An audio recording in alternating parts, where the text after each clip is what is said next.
هيي هذا وحال برسنو يا اللي باعيك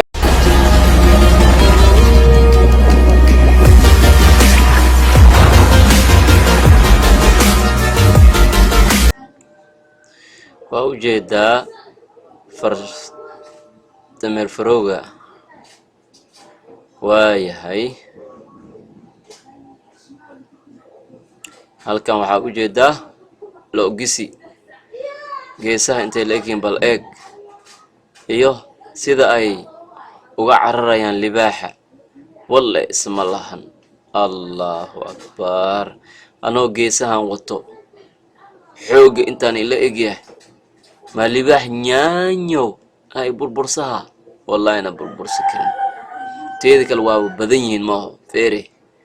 hawo saasoo kalma yeeshin daybo gees lagu qaadan ku dhahay saas waa kaasa saasa la idin karaa wallahi billahi libaax taariikha ku dhigi lahaydeen ku dhahay mar kasta saas ay yeelaysin ugu celi qashinka he jeer bal eeg halkaan jeer feere intay la egtahay xoogeeda ya xoogeeda eeg waa la kala cararay laakiin waa la isku soo laabaha way mooho ya ayaga xoog isu leh dayba dusha laga saarayaan ku dhahay day 50 xabo 20 xabo iska macli kartid laakiin dadaal laga rabaa jeeray saan iska bedel ay jeer xoogaanu ilaahay ku sii war ma dirdirti libaaxaasaan ku yeelay feer day war waxaan day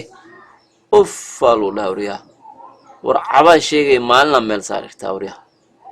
day adiga oo dhinacna u dabaalanayo dhinacan dhulka maray yaaba ku soo gaari karo ka soo baxad biya banaanka ay maadeen haye iska qabahay aadiisle taariikha ku dhigtay intaan aragna marka ninkan imaw he aye taariikha ka dhici doonta meeshan waxa dhici doono yey saasa kaarawa iska waabi ninki iska waabi mujida meeshan wax ka dhacay ya saas waay war nimay shantaada ka reebin alla sharci ka maray wadi shantaada nimaysan ka reebin sharci ka mareebo ya balkan xoor miya ma qad oo hadeertaan baashan u daydaytamus allah weer ama dabac waay hey intane libaax iyo loogisi isoo bicid dhulka la isla galaya sheeko dayba aankiisle saas waay ugu noq hik rik aadiisle saas yeel see waay ade war 10kii am 100kii xabaal geesiya ku jiraan ku dhahay laakiin waxa way kulligood wada geesiyaal maano dhibka jira kaas ma fahantaadi may wallahi waxa meel iska saari karaan war meel iska saarnimiyo dhac ku sii like tay share tay subscribe isku dar wax dhan